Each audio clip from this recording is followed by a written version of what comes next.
Hello, hello, hello again. Hello, hello.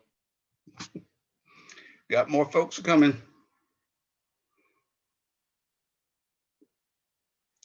All right, so this week's lab is actually it's going to span 2 weeks. So ignore the fact that the week in our lab course suggests it's over the 31st because it's not over till the week after that. Uh, but basically, you're doing two labs in one, not because you need to, but because lab one is really straightforward and sensible, and lab two is really straightforward and sensible. But just from a weather standpoint, you'll probably need to spend the next 2 weeks doing it. What you're going to do is actually research constellations in general, but specifically Ursa Major and Ursa Minor. I'm going to give you a rundown on how to use a particular website. Ideally, what you want to use though is you want to start using the Starry Night software that came free with your quote unquote free with your textbook. But a lot of people don't have that yet, and some people might not get it at all, which would be a problem. But we'll deal with it as we go.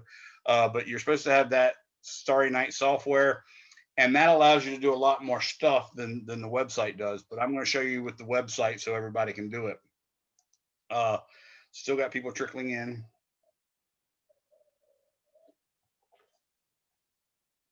Will you give an alternative if you don't have the ability to get on the Starry Night?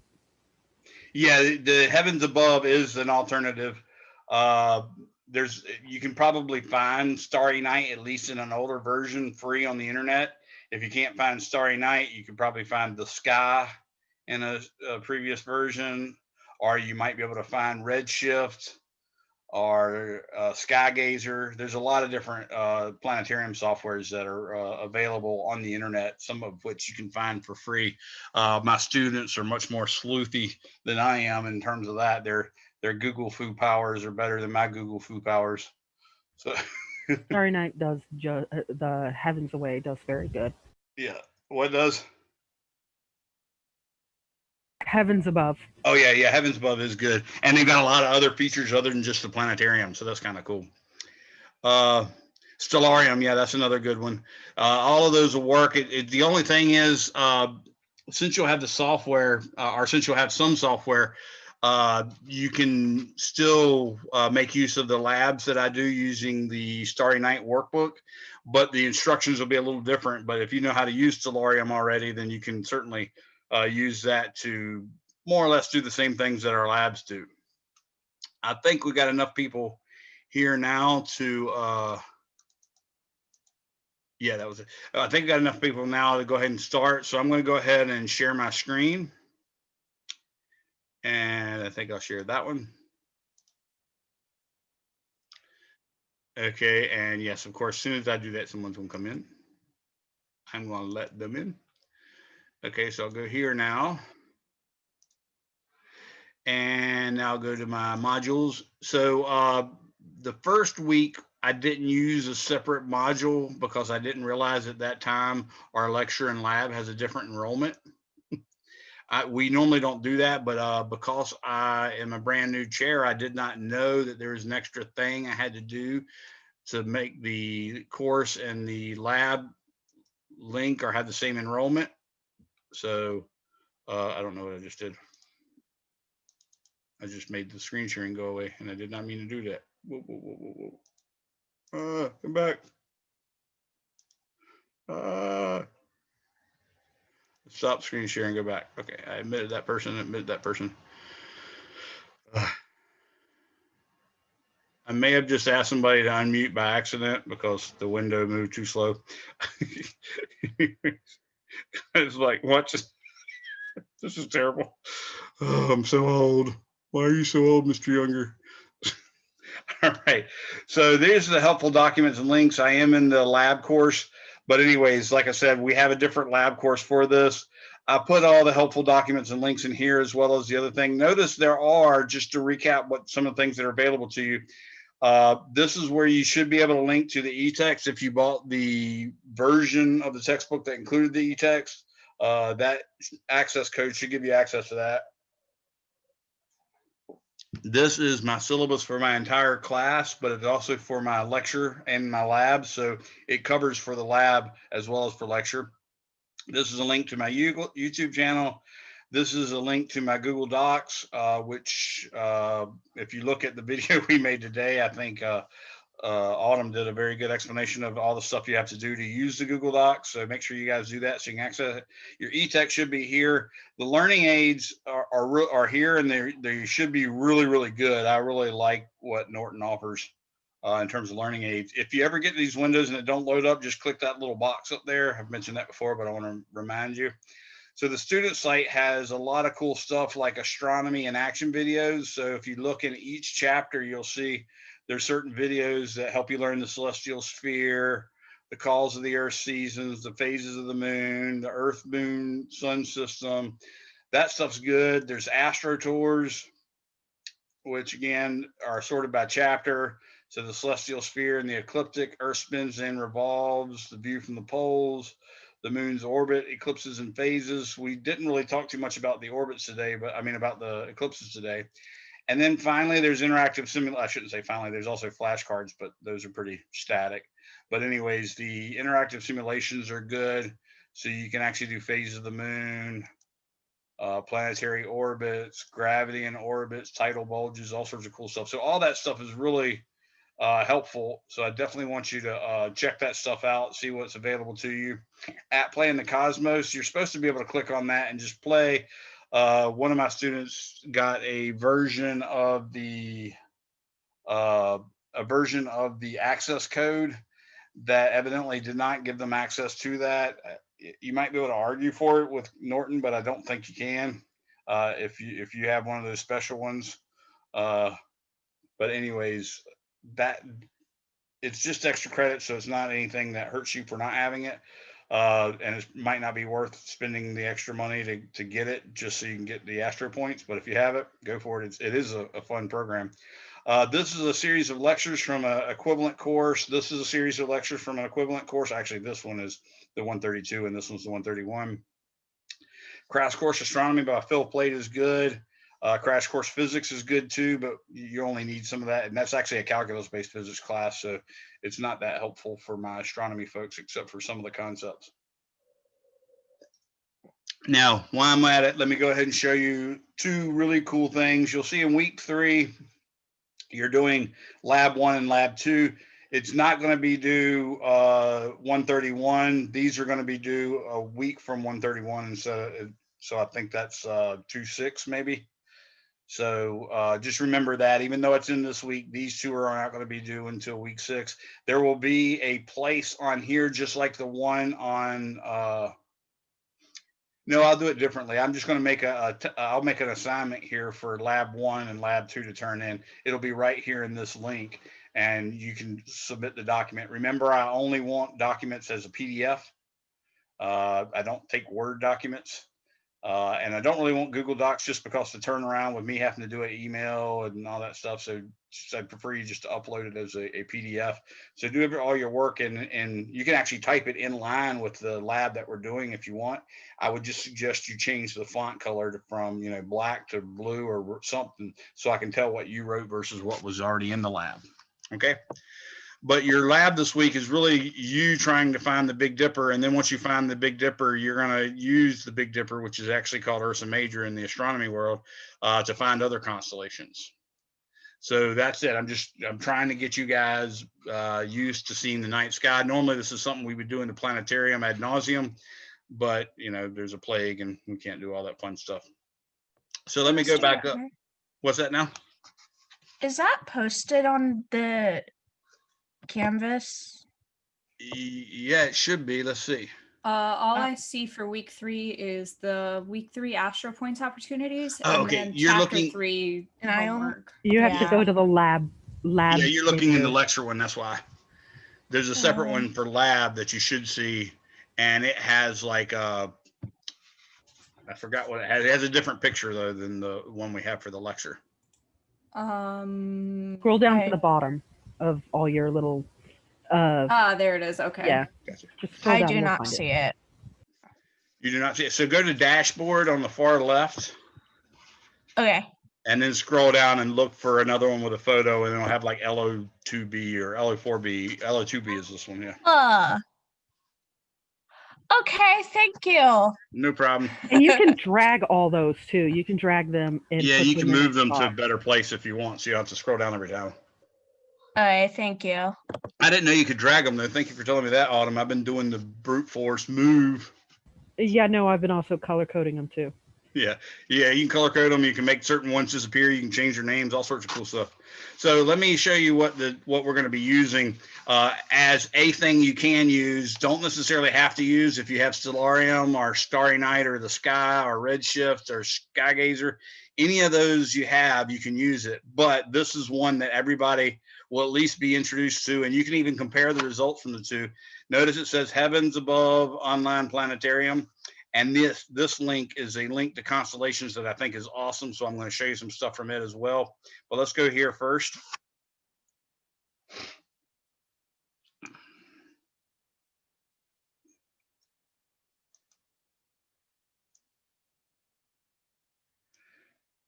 Okay, move this out of the way. All right, so when you go here, I'm going to do this so it'll take up my whole screen. You'll notice it has a location up here. Yours probably has no location. It'll be like 0 latitude and 0 longitude. That's not very helpful. That's like the equator below Great Britain, right? So what you can do is click on the location and it'll use browser geolocation service, or you can type in a name, or you can just click on the map and zoom in. And you'll notice what I chose evidently was the Chesapeake Bay Bridge Tunnel. But you can choose something else. You can just click on it. And once you click on it, then you can go down here and it'll have a longitude and latitude, and you just do update.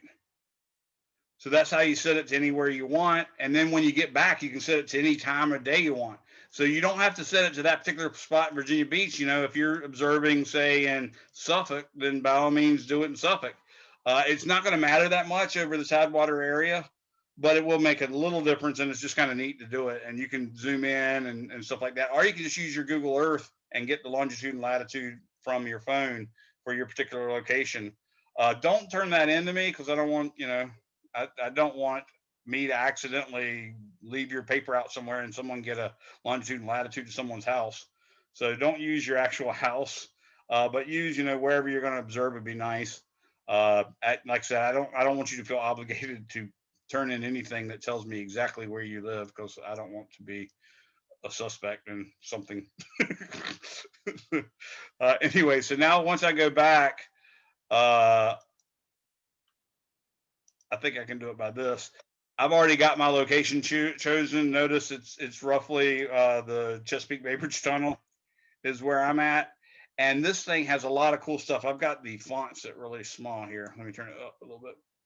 Well, I'm still only 90%. What the crap? I'm too old to have 90%. Okay.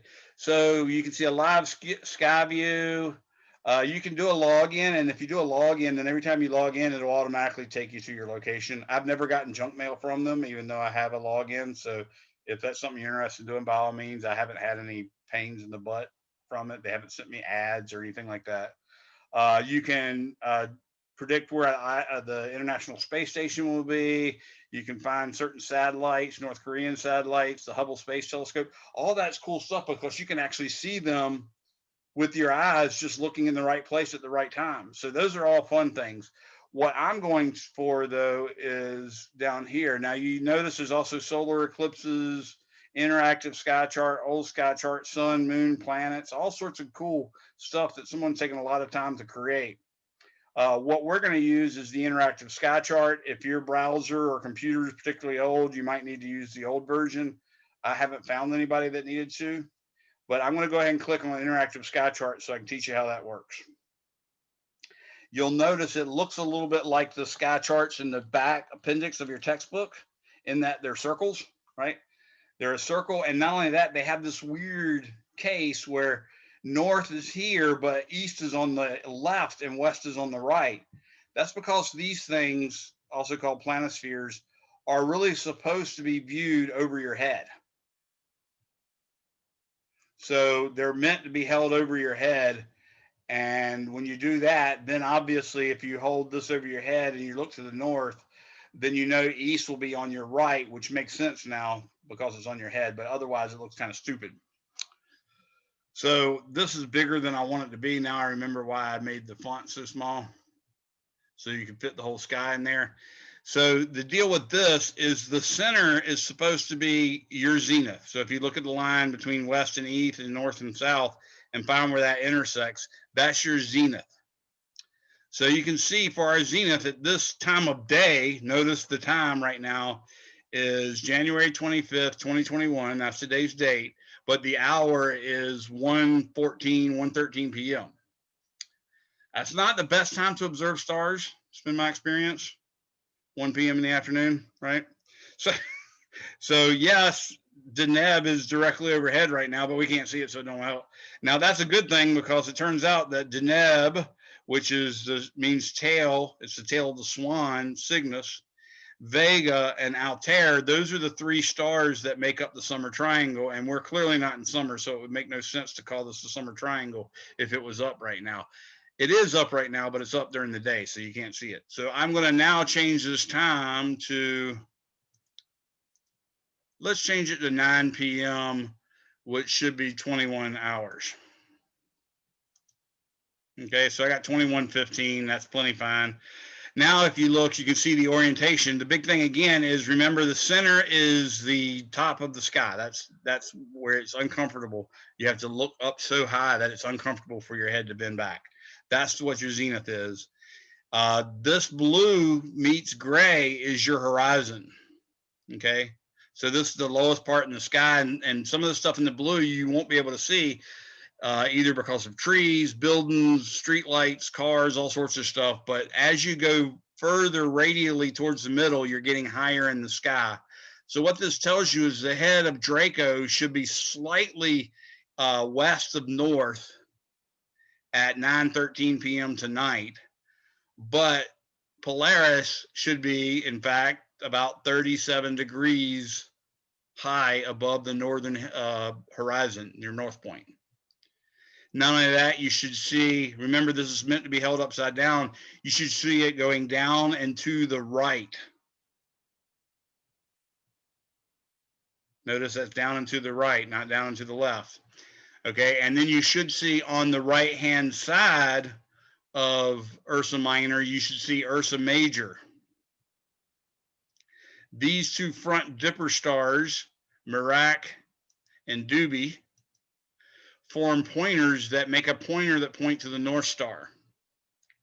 Now, the labs will tell you what measurements you're making, but if I remember correctly, it's roughly, I want you to measure from here to Kochab or from here to Fairked, one of the two. It really don't matter. They're not going to be a huge difference, not a difference that you can tell. But I want you to measure the distance from Polaris to Kochab or the difference from Polaris to Fairked. And you're going to do that with your body part, okay? So let's stop sharing for a second.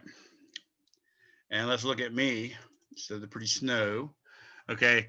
When I reach my arm out like that, I want to reach it towards the stars as far as I can. And if I extend my index finger out to point to it, the width of my index finger from here to here, that's going to be about 1.5 degrees. Okay. So if I see a star and another star separated by the width of my finger, when it's extended all the way like this, then I'd say that's about 1.5 degrees apart. And I think that's either 1 or 1.5. I think it might be 1. When you go to another link that I'll have on here, which is 1 Minute Astronomer, you'll find some calibrations for your body parts. I think the pinky is 0.5 degree. So if I extend again my arm all the way and then measure the width across my pinky, that should be roughly 0.5 degree. Now you might think, wait a second, Mr. Younger, I got really frail little thin fingers. Well, people with frail little thin fingers often have very short arms, so that's okay.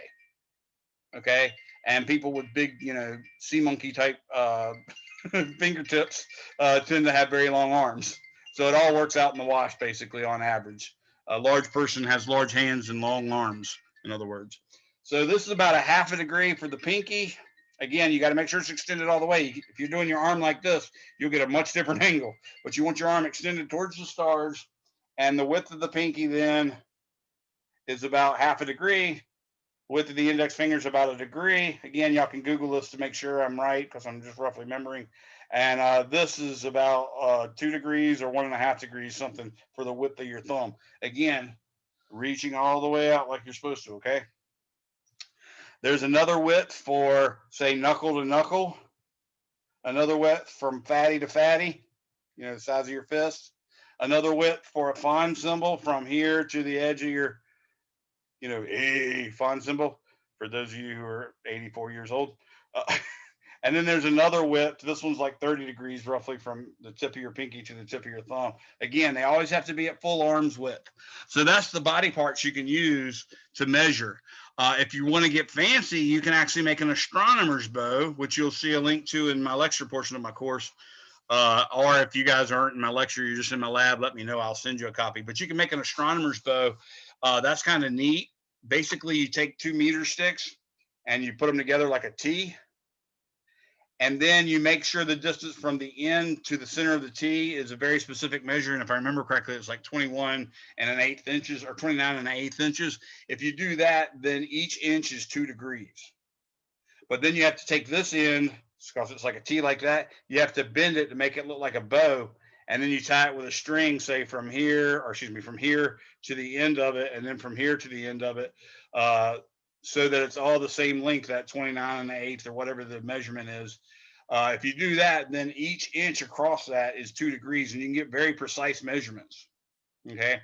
All you have to do is then stick the end of the bow right under your eye, look across it, and then say, okay, well, this star and this star are 4 inches apart, ergo they're 8 degrees, right? So that's the best way to do it, and you will get, you know, a buttload of astro points if you decide to make a astronomer's bow and then use that for this. You can get a lot of points because you're going to get your lab grade for doing it, and then of course astro points I can give you in my lecture, or I can, as long as your instructor's okay with it, I can give you astro points. Okay. So let me get back to start sharing again. So you're going to go out in the night sky and you're going to measure the distance from Polaris to Kochab, or Polaris to Faircad. You're also going to measure the distance from Polaris to Dubhe. So in other words, the distance from the front Dipper star to Polaris, and then finally from the front Dipper star to the end of Ursa Major. In other words, I'm trying to get you to get an idea of how big is Ursa Major. That was the first measurement. How far is Polaris from the Big Dipper? That's another measurement. And how big is Ursa Major? So how big is Ursa Minor? How far is Ursa Minor from Ursa Major? And how big is Ursa Major? Those are the main measurements I really want to make sure you guys get. Now, you can do this. You can set this up for any location on Earth, any time of day or night that you want to, and then you can go out and use that to learn your constellations. And that's what I hope you'll do, either with this or whatever software you have. Now, again, the way it's supposed to be used is you can print this out, and when you do it, it allows you to print it in a better mode. So if you print it just outright like it is, it's going to be all black, and it'll have little white dots. That's horrible. That's a terrible waste of ink. But it'll actually print it out with white paper, and then the stars will be black dots, and the lines will be, you know, black lines or red lines if you use color or something like that. And it used to be something where you could click in one little area and then it'd zoom in that box. That might be the old sky chart, but it don't do it anymore. So what I used to do is I used to take my Redshift software and I'd aim it due north, and I'd have the bottom of the screen right at the horizon.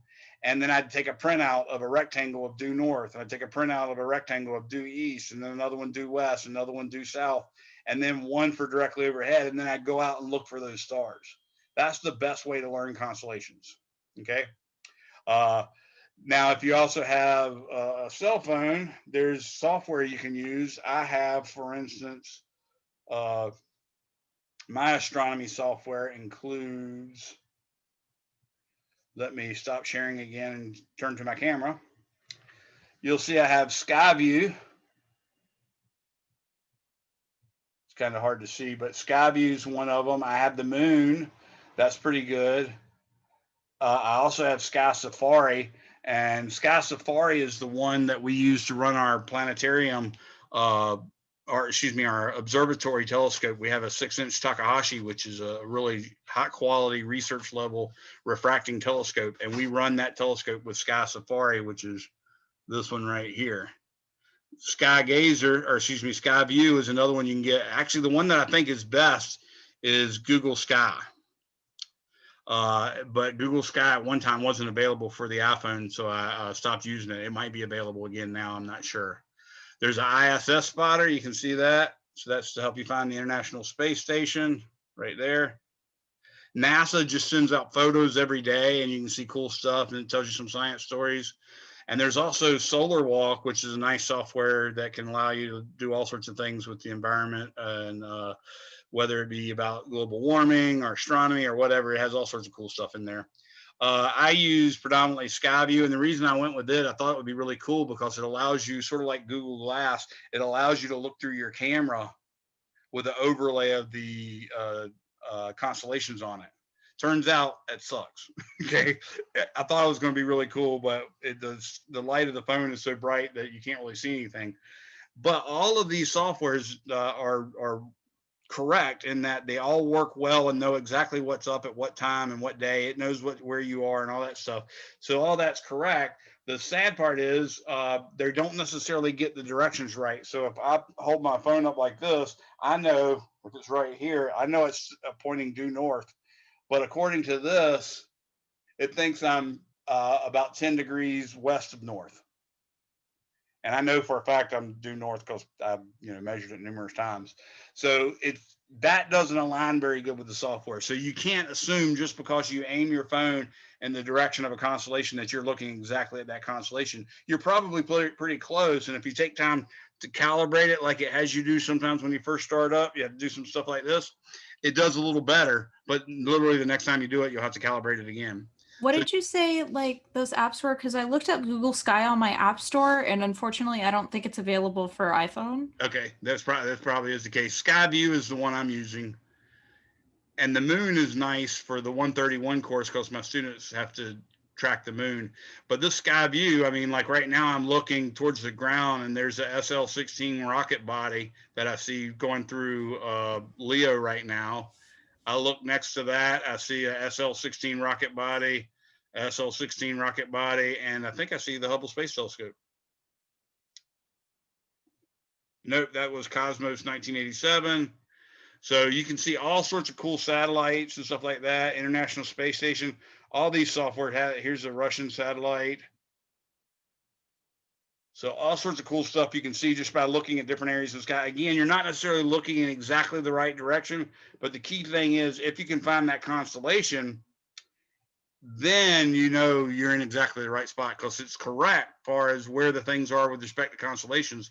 The problem is that your basically your accelerometer is not that aligned that well, and it's really hard to align an accelerometer over such a small area. If you were doing it with an iPad, you might actually, if they had two of them, one at diagonal corners, you'd probably be more accurate. But this software is really great. I can look up and I can see, like right now, I thought Cygnus was supposed to be up, and lo and behold, there's Cygnus right there.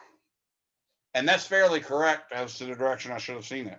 So that was not too bad. It does get better usually at high altitudes, but that software works. But it's so you can learn it that way, or you can just go old school and make a printout of this and go out and try to find it. If you do, then you're going to need something to see the paper, and the best thing you can use to see the paper is a flashlight, not unlike this one, but with a red coat on the front. Actually, Walmart used to sell one that came with a little red filter, a blue filter, and a green filter. The red filter is perfect because that keeps from destroying your night vision, so you can still shine it on a piece of paper and not destroy your night vision. And that's the biggest part. That's the hardest thing, is not only do you have to find somewhere dark so you can see more stars, you also have to be disciplined enough not to look at headlights or street lamps or bright phones, because they will cause your eyes to constrict again, and the dilation of them is what makes you be able to see. So are we going out and looking at the stars directly, or are we using this sky chart for the lab? No, you definitely. I want you to go outside and actually see them for real. The software and the websites all just so you can help yourself figure out what they're supposed to look like. Starwalk 2 is also a very good app to use as well. Was it Skywalk too? You say? Starwalk Oh, 2. Starwalk. Cool. Starwalk 2. Yeah. So any of them, and in fact, the moon one was so good. It was free. I went ahead and paid for the full $1.99 because then it lets you uh, dial forward in history. And people put so much work into these. I don't feel bad, losing $2 to someone who put work into something for fun. Uh, but anyways, yeah. So you can see some cool constellations here. The main thing I'm shooting for right now are these two: Ursa Major, Ursa Minor, Ursa Major, and maybe you can start to see Draco. Cassiopeia is a really good one to see. It's bright and it's not very big. And the way you can find it, I hinted at earlier, but basically you can go from Mizar through Polaris and look on the opposite side of Polaris, and you will see a rocking chair or barber chair or whatever you want to call it. There are settings down here, so you can turn off the star names, you can turn on the celestial equator or turn it off, planet names, constellation lines, constellation boundaries. These yellow lines that you see, this is the modern definition of a constellation. So the International Astronomical Union got together some time ago and decided on 88 constellations, and they're now like a little quilt or patchwork on the celestial sphere, and that defines Cepheus and Ursa Minor and Ursa Major. And notice how like Ursa Major is really ginormous, even though the Big Dipper is a small part of it. So let me tell you a little story so you can get an idea of how these constellations grew in mythology, and also it allows you to learn a bunch of constellations at once. Okay. I have a question real quick. Yeah, go for it. So I went on the App Store to get the Skyview one, and there's one that's like $2, and there's a Skyview Lite that's free. Is there a difference between the Lite? I'm actually using the free version myself right now. Okay, cool. Like I said, if you like it a lot, then pay the money, and you probably have a little more features that come with it. You won't have advertisements, stuff like that. But it's completely up to you. I don't think you'll need any of them, to be honest with you, but any of them that you have will help you a lot. Okay. And notice Camelopardalis, that's Camel of Paradise. That constellation, forget about it. That one's hard as crap to see. It's really, you got to be somewhere really dark, like Currituck or out in the middle of the ocean or something. But what I'm going to do now is I'm going to run over some constellations and tell you a little story. And it's kind of a neat little story. And I, of course, spice it up because I'm a nerd. But anyways, Cassiopeia right here, she's the mythical queen of the mythical land of Ethiopia. This isn't the land where a bunch of people are starving. This is a made up one. And her husband is Cepheus, the king of the mythical land of Ethiopia. And it's spelled like A-E. That first letter is actually a diphthong. So it's Ethiopia. So they are the king and queen of the mythical land of Ethiopia. And their daughter is Andromeda, shown here naked, tied to a rock. Clearly, hubba hubba, right? And she was so beautiful that Cassiopeia was bragging about her. Said, "Oh, our daughter is so beautiful. She's even more beautiful than the sea nymphs."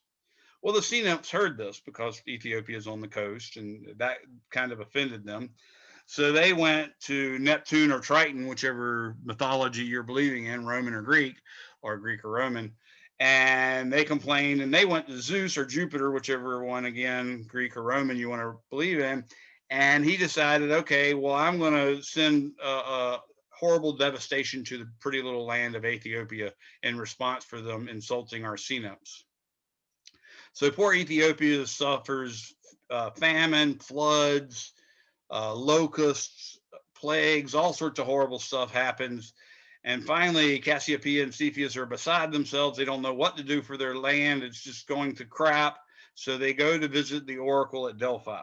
Now, the oracle at Delphi, if you saw the movie 300, that was the hot redheaded naked chick that spun around upside down in the water, wearing nothing but evidently a large curtain. That was the oracle at Delphi. She was supposed to be a future seer, and someone in tune with the Furies, and someone in tune with the future and stuff like that. And she told them, yes, you've angered the sea nymphs. You need to sacrifice your daughter to them to bring peace to your land. And just like, I'm sure Biden or Trump or Obama or Bush would have done. They clearly would have sacrificed their own children for the good of the nation. Yeah, don't let anybody choke on that one. So, so they tied her to a rock, and then we're waiting for the sea monster to come eat her. So that's her naked, tied to her. I don't know how they did it naked, but that's the story. Okay, so they're doing that. Now they're sitting there waiting. They're freaking out because this big sea monster is going to come eat their daughter right in front of them. I guess I don't know why they're watching it. Maybe for sport. I'm not sure.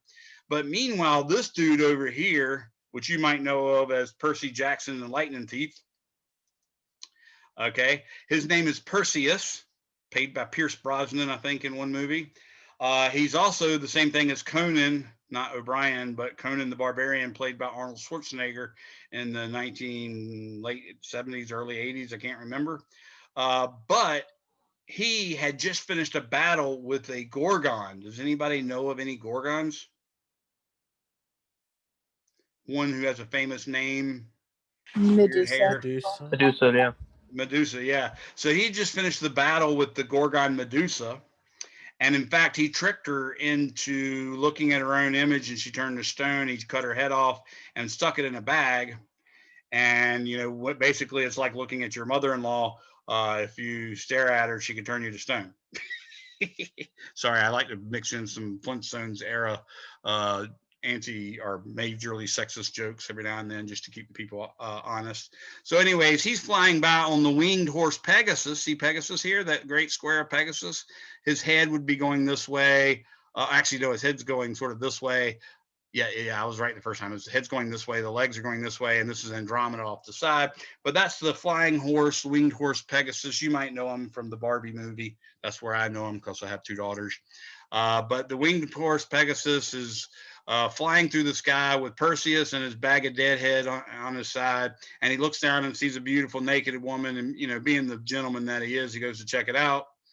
And he sees Cepheus and Cassiopeia beside themselves in anguish and pain. And he's like, what's going on? He said, our daughter, we had to sacrifice her to a sea monster. He said, well, if I save her, can I have her hand in marriage? They said, oh, yes, anything to save our daughter. I don't know how that's going to work out in the long run for Ethiopia. Perhaps Zeus might get mad. Maybe he won't. I don't know.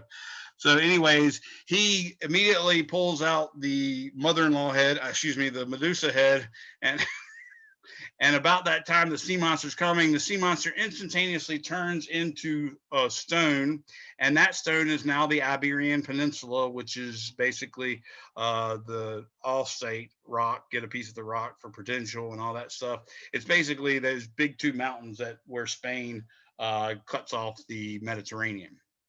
So this is how the ancient Greeks and ancient civilizations would have told stories about the constellations, because they had a very distinct need to know the constellations because that was their calendar, right? And some cases it really looked like something that clearly does not look like a dude in a throne to me, but they can imagine that. But the more important thing is it did have a story. That does not look like a pretty naked woman, not even with a 13-year-old imagination. You're just not going to see it, right? But the main thing is they told a story and let them learn things, because there were stars called the decans, and that basically meant that, you know, the stars of the decans would tell you it's like 10 p.m. each night. For each month, there's a different star, and so on and so forth. So a lot of these famous stars they had to learn just so they could learn time of day, and they knew that that particular constellation would be up near midnight at a certain time of the year, but not be visible at all 6 months later, all sorts of stuff like that. So what we can get is right now we're going to start just learning Ursa Minor, Ursa Major, Draco, maybe Cassiopeia. You probably can see Cepheus too. But the other big thing that I would like you guys to learn is this basically the winter circle. So we're in, you know, winter months. Of course, winter started on 12/21 roughly, right? So we're still getting to see the winter constellations, and there's a nice mnemonic, and I will say it, and you can, you know, write it later on the video, but I'll say it so many times you can probably write down the words. And the words are 7 ridiculous astronomers, 7 ridiculous astronomers, caught colds, 7 ridiculous astronomers caught colds, peering at planets, 7 ridiculous astronomers caught colds peering at planets. 7 ridiculous astronomers caught colds peering at planets. 7 ridiculous astronomers caught colds peering at planets. So the way that mnemonic works is 7 is for the star Sirius, which is the brightest star in the night sky. It's right here. So Sirius is also called the dog star. If you watched Jeopardy recently, you probably were reminded that the hottest time of summer is called the dog days of summer. That's why the ancients literally thought that star is so darn bright, and they knew for a fact that during the summer it's up during the day, and they thought that was the reason for the seasons. They literally thought, well, that scorcher of a star, Sirius, is so bright that not only in the summer do we have the sun keeping us warm, you also got that really bright star Sirius. That's why we're having summer. So that was the dog days of summer. The constellation is supposed to be a dog. His little rump is right here. His tail would be here. The little triangles his head, and you can sort of see Sirius as like a gem on its collar. So that's one way you can look at it. So 7 for Sirius in Canis Major. Learning this mnemonic allows you to learn 6 constellations. So 7 for Sirius in Canis Major. Ridiculous is the right front foot of Orion. It's called Rigel. So notice it kind of looks like a bow tie. The constellation Orion looks a little bit like a bow tie. And this thing is so slow. I hate that it keeps putting those names up. I didn't see anybody see a way that we can do that. No, I don't see any way where it won't stop popping that pop-up crap up, but it makes me mad. Anyway, so 7 for Sirius and Canis Major, ridiculous for Rigel and Orion. So it sort of looks like a bow tie. You see the 3 stars in the middle, one of which is Bellatrix. Y'all probably know that name, just like you know Sirius from Harry Potter. Sirius Black, for instance, Bellatrix. You know her. Also, Beetlejuice, you might know from Michael Keaton. Is that right, Michael Keaton? Yeah, I can't remember anyways. But yeah, Beetlejuice, yes. Thank you. Beetlejuice is the opposite star, and it's his rear shoulder, if you will. You can imagine Orion as if he is holding up a club while holding up a shield. This is his front foot, this is his back foot, and you can sort of think of him as attacking Taurus the bull. But Rigel is for the ridiculous in the constellation of Betelgeuse, or excuse me, of Orion. So 7 ridiculous astronomers is for Aldebaran. Y'all can see the word Aldebaran in the constellation Taurus right there. So 7 ridiculous astronomers for Aldebaran in Taurus. 7 ridiculous astronomers caught for Capella. Y'all see Capella up there in Auriga? Colds peering for Castor and Pollux. Y'all see Castor and Pollux in Gemini? At planets. So the at doesn't mean anything, but the planets does. It's for Procyon. Y'all see the word Procyon in Canis Minor? So by learning that mnemonic, you can find those stars, and they do make sort of they call it the winter circle, but to me, it makes a football. So there's the winter football, if you will, like this. And by finding those, and those being the brightest stars in the night sky, you then find the winter circle, and then you can one by one pick out the constellations. The constellations are Canis Major, Orion, Taurus, Auriga, Gemini, and then Canis Minor. Now, there's an interesting story here as well. The ancient Egyptians who were just starting to, or actually had started cultivating crops and stuff, so they didn't have to be nomadic anymore. They could actually plant and eat in place. What's the mnemonic again? 7 ridiculous astronomers caught colds peering at planets. 7 ridiculous astronomers caught colds peering at planets. 7 ridiculous astronomers caught colds peering at planets. So what they discovered was there was something called the heliacal rising. So if you see Sirius, for instance, rise in the east, like, everything pretty much rises in the eastern half of the sky and sets in the western half. If you see Sirius rise in the east, and then like within a split second, the sun starts to come up, that's called the heliacal rising. And it happens on a very specific day of the year for each star. What they discovered is that day that happens for Sirius is the day that the Nile flooded historically. If you're in an agricultural economy, that's a good thing to know. That's something that can help you and prevent you from losing crops and things of that sort. So they made a mention of that and watched it. But the big deal is you'd rather have a little bit of a warning. You don't want to know the day it's going to flood. You'd like to know maybe a couple of weeks ahead of time. And this is where we get into the stars called the decans, DECANDS, I believe. And those decans are stars that marked a certain time of night for different months. And another one other than Sirius is Procyon.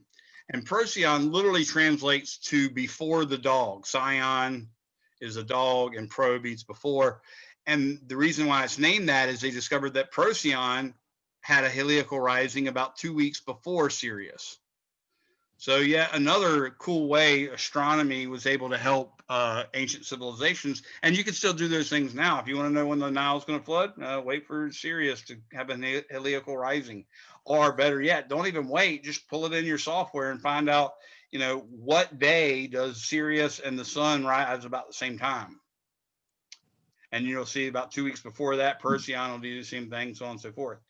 Now, those particular constellations that seem so important, Taurus and Gemini, 2 of those are actually in the winter circle, so that's helpful. Another one, Cancer, is in between Gemini and Leo. See the backwards question mark or the sickle?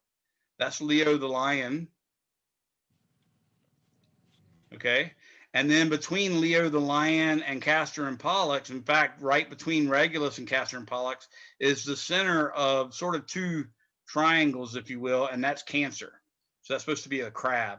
So you got Leo, Cancer, Gemini, Taurus, and then you have Aries, which is my little brother and my wife's constellation, which to me just looks like 2 little stars close to each other and 2 brighter stars further apart.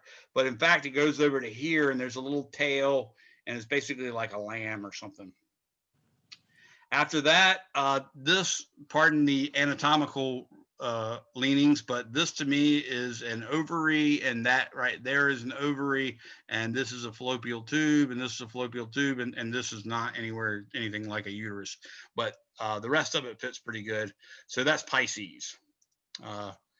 Just that's the way I remember it. And Pisces, actually, the 2 ovaries, that one and that one, are on either side of the great square of Pegasus. So that helps me find Pegasus. That helps me, or Pegasus helps me find Pisces. Or if you look, you can follow Polaris right through the center of Cassiopeia. And that will take you right to Andromeda. And right in here is the great Andromeda galaxy. If you're somewhere really dark, you can like avert your eye and look over towards here, or avert your eye and look over towards here. And out the side of your eye, you'll see a blur. And that blur is literally as big as the full moon. That blur is the Andromeda galaxy, which is 2.5 million light years away. Ain't that cool? So that's the nearest major galaxy to us, 2.5 million light years away. And basically that means we're looking at it as roughly the time when hominids were definitely starting to walk bipedally, because bipedalism started somewhere between 6 and 3 million years ago. So 2.5 million years ago, they definitely would have been walking upright by then on 2 legs. So we're seeing light from Andromeda as it looked 2.5 million years ago. So I think that gives you more than an intro to the night sky. There's Eridanus, there's Cetus. If you ever read Moby Dick, you remember there's a section called Cetology. So you then know, oh, this is clearly about a whale, right? And that's the whale right there, and it sort of looks like a whale. Your job for this lab, though, is learn as many of these constellations as you can, but I'm keeping it small right now. I really want you to learn Ursa Major and Ursa Minor. That's really the crux of it. So let me turn back now. Now that we've learned how to use that, I'm going to go back to our module in our lab. And our module in our lab has that link right there to Heavens Above. That's where that is. I wanted to show you this page as well. This is where you can learn those mythological stories of various constellations. If it doesn't load up immediately, you're just going to push that little square box.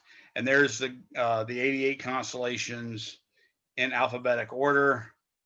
You can click on Ursa Major and you see it tells you stuff about it. It tells you the names. It tells the mythology of Callisto and the daughter of the king Lycaon or Lycaon. I can't remember how you pronounce that. About Artemis, all sorts of cool stuff. If you click on the stars, it'll tell you the alpha star, you know, how bright it is, how far away it is, all sorts of cool stuff like that. So this is really a monumental amount of work. If you click on the name of the asterism, it'll actually show you the constellation. And when you look at a diagram like this, yeah, it's cool. You get the shape of the constellation, but you can also notice what are the boundary, what are the bounding constellations. So Leo Minor is right here. Ursa Major is right here. Draco is right here, here. Ursa Minor over there. This is still an Ursa Major. Bootes, that's another constellation. Canis Venaticis, another constellation. So by looking at these things, Leo, you can see where this is with respect to all the other constellations. So if you pop the hole in the bottom of the dipper, of the Big Dipper, water would pour out and go through Leo Minor and land on the head of Leo. So there's Cancer right there. So that's another thing that's useful about it. And it'll even tell you, if you go down, it'll tell you cool things to look at if you have binoculars or a telescope. Double stars, galaxies, binaries, all sorts of cool stuff that are in it. So this website is really good. It's so good that he sells a book, and I bought the book just to say thank you for the webpage work. So that, you know, it's really that good. And I'm not suggesting you have to do that, of course, but if you're interested in astronomy, it's not a bad book to have. So now that you've seen that, I want to talk to you a little quickly about the lab. Here's an actual photograph of what Ursa Major looks like in the night sky. So that's the one that used to be used by the ancients as a test of your eyesight. There's literally like 5 stars there, and they would say, you know, how many you could see as an indicator of how good your vision was. There's Merak and Duby that I mentioned as the Dipper star, or excuse me, as the Pointer stars, not to be confused with the Pointer sisters. The other thing is, here's the lab. This is the first one you're going to do. It just says find the Big Dipper. And it should be in a doc form, but I converted it from a PDF because I've lost the document one, but it works okay now. So it gives you a little intro about constellations, about Seth. You know, it's different constellations and different times meant different things. So the ancient Egyptians said Ursa Major was the leg of Seth. If we were in our planetarium, you'd get to watch a movie called Stars of the Pharaohs where you'd learn that. I tell you that you can use Wikipedia a lot in astronomy and physics and math, because very few people really want to misinform you about that stuff. The people that care about it are the mathematicians, so they're going to, you know, actually make it fairly correct. You'll find a typo every now and then. But if you want something for a paper, for a college level paper, then maybe you should look at the sources that the Wikipedia page has. Okay. So it has a photo here of Ursa Major. It shows you some of the cool things. There's a nebula there. There's I think there's a galaxy M102 over here as well. I saw that one have a star that went supernova in it. That was kind of cool. Here's the constellations. There's that same picture we just looked at. So it says procedure, decide on a safe, dark area where you can go to look at the stars. This will be called your observation site. Go to heavens above. Again, if you have Stellarium or some other software, use that if you'd like. It tells you how to do whatever you're doing with the interactive sky chart, but you can use whatever you want using your own instructions. And you want to find the Big Dipper. And it tells you how to use a sky chart. It tells you about it having to be held overhead. It tells you how to use the celestial sphere. And then it tells you, hey, I need you to draw this, which is basically the drawing that I just showed you in lecture. Those of you who have me for lecture, north, west, and east. Directly over north, you see Polaris. That's the end of the handle of the Little Dipper. And then you'd see over here, the Big Dipper. You're going to make a drawing like this. Use your sky chart as above, that sort of thing. And I'm going to put a link on here as well to help you find your calibrate your body part. There it is. So if you click here, it'll take you to that place where you can sort of use it to calibrate your body part. If you actually want to get a real accurate measure of how wide your thumb, middle finger, and index finger is, what you need to do is measure the distance from right below your eye to your outstretched thumb, and then measure the width of your outstretched thumb at the part you'd measure it with, and divide that smaller distance by that bigger distance, and then set that equal to set that equal to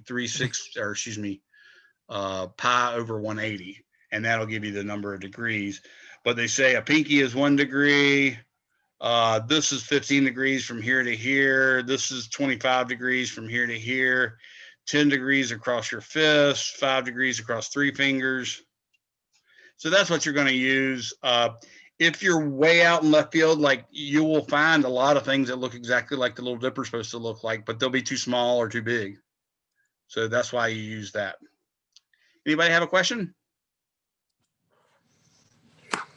So you said you are going to be like posting about like, or is step 7 like the calibration of like our hand positions and stuff? Yeah, you can just use the calibration they gave you. So sometimes you'll say, okay, well, it's not quite, a fist or something like that. Maybe it's a fist plus 3 fingers. So you can add those 2 measures together. So for this lab, we're just doing we're doing this and then we're using the Heavens Above thing, right? Or is this what you want Yeah, us to do? Heavens Above or whatever software you want to use to help you find it. So you can see the instructions are go to their page, click on Ursa Major, link, read about some of the interesting things in the constellation, click on the link at the top to see a constellation, record anything you find interesting. Perhaps one day you'll have access to a telescope and we'll be able to look for some of the interesting things you see in it. Read about the mythology, go to Wikipedia page for Ursa Major and research some of the other mythologies, record which constellations border it. All this is in the document you get to download, and then record some of the other names Ursa Major has been given over time. When is this due by? 2 weeks from today. So that's lab 1. That's why you're getting 2 weeks for starters. You can do all that research stuff, this week whenever the weather is crappy. But now lab 2 is also due 2 weeks from today. And this one you'll see is just building on the last one. This is where I ask you to actually measure those things like Ursa Major, Ursa Minor, and the distance between them. So it still has the same links. It has names of certain stars. I'm asking you to measure Ursa Major from Alcad to Merak. Alcad is the end of the handle. Merak is, of course, the bottom of the dipper. Measure from Polaris to Kochab. And, by researching and drawing these constellations, you are learning the names that I'm referring to here. Thuban, that's the star I told you that used to be the North Star for the ancient Egyptians. So really that first one's helping you find and learn some stuff about how you can learn about constellations. And then this one's where I say, okay, now put your money where your mouth is and measure those dang things. Okay. Any questions on that?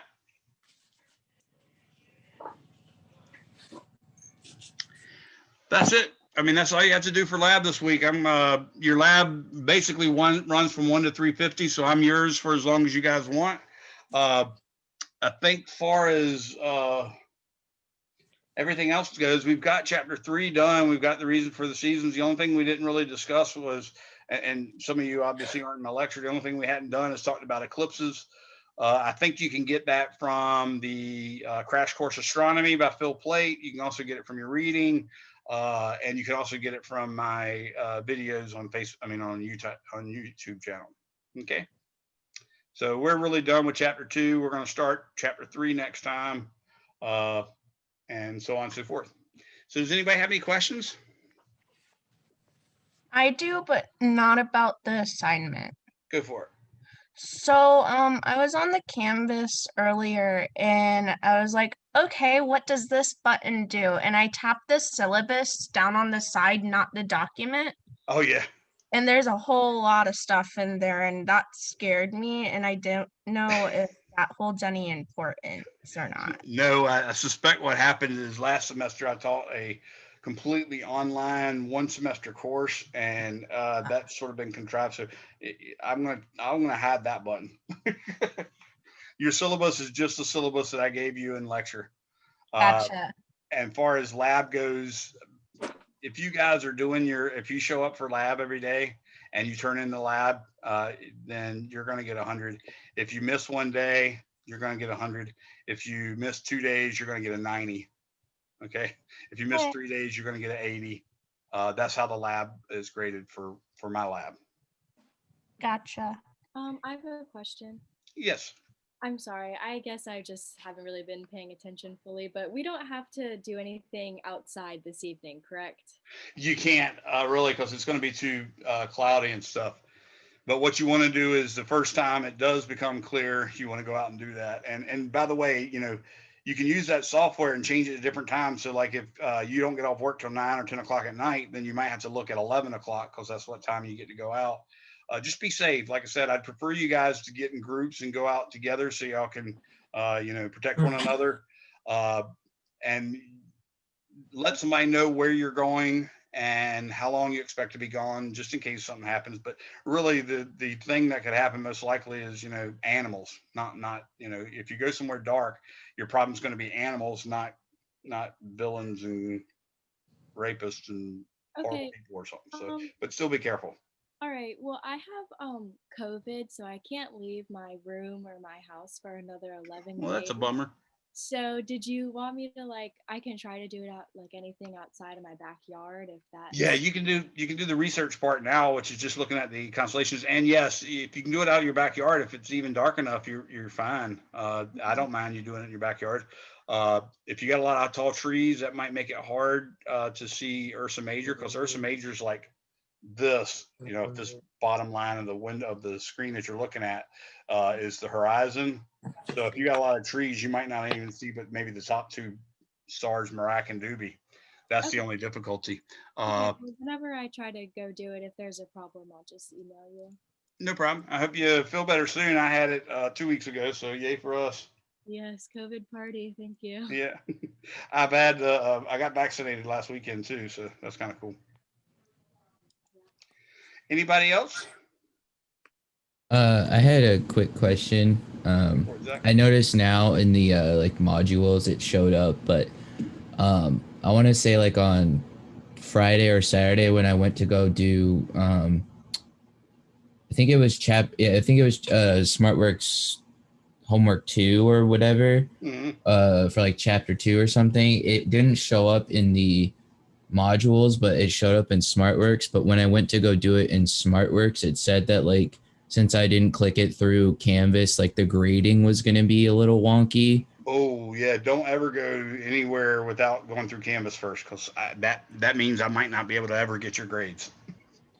Yeah, well, and then that's what kind of worried me, because it was one of the ones that was due by Sunday, but when I went to go check, it still wasn't in Canvas, even though it allowed me to do it anyways. Yeah, I don't know how you got in there. You normally have to have a course code to get in there. Well, I had it still let me in through, I think I took last astronomy 1, so it was still using that one, but it was giving access to this course. I don't know, but yeah, that might present a problem. You might have to actually take screenshots of your homework assignments as you get them done.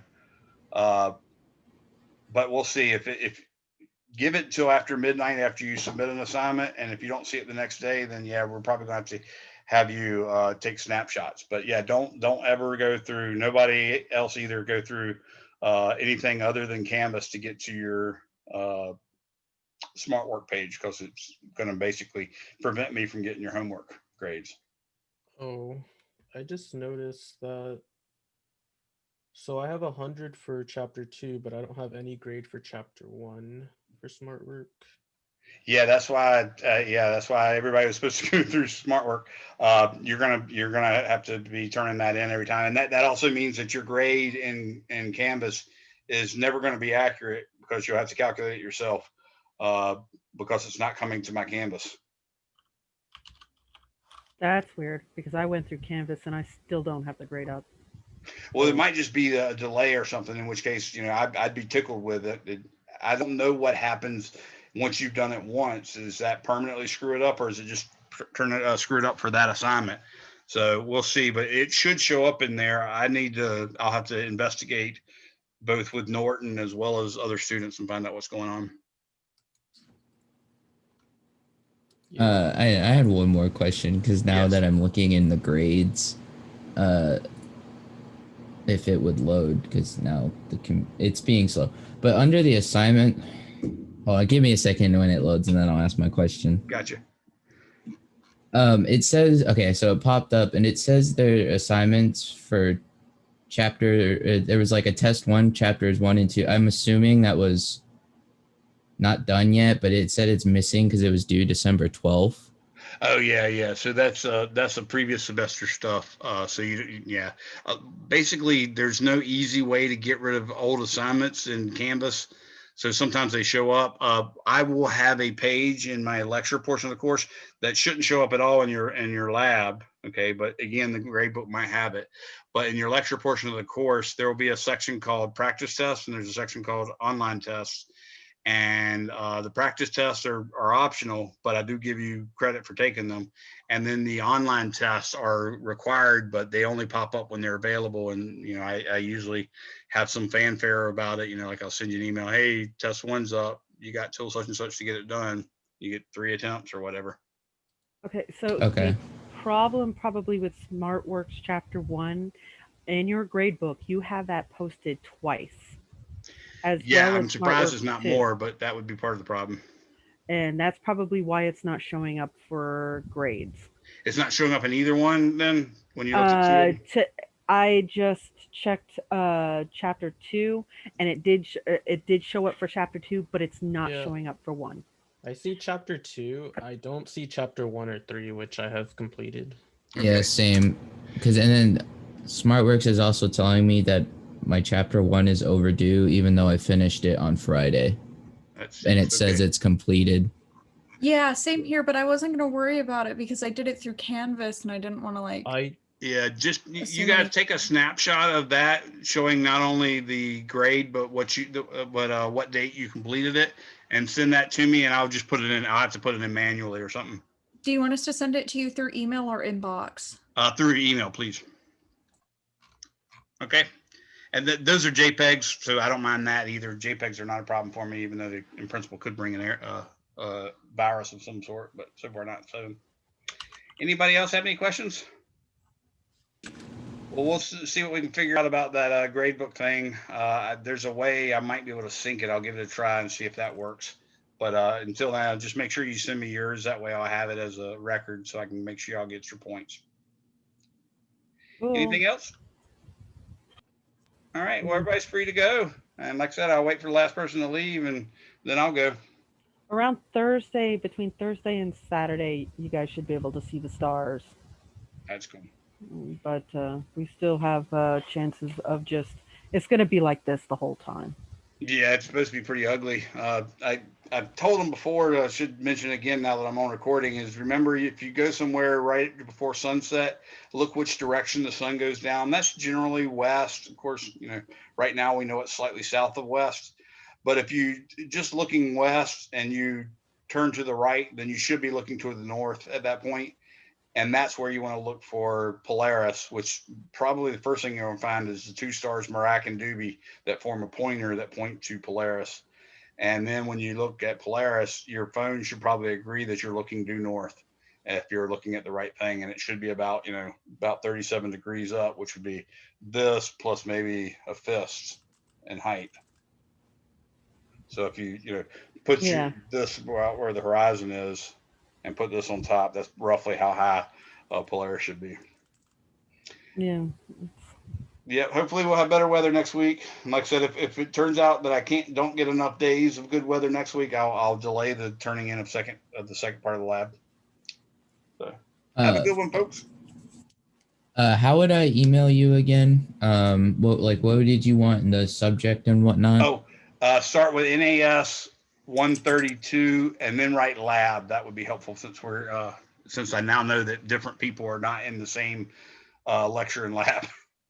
Okay. And then your email is wyounger@tcc.edu. That's correct. Okay. All right. Thank you, Thanks, Zach. Professor. Sorry about the pain. It's all good. Hopefully it'll figure it out. Yeah, we'll get there. It's no big deal. I probably have a way I can access it some way. I know the people that developed this, and because I work with them and help make it, so I probably can find some ways around it. Anybody else? Aria, Kylie. All right, well, have a good one.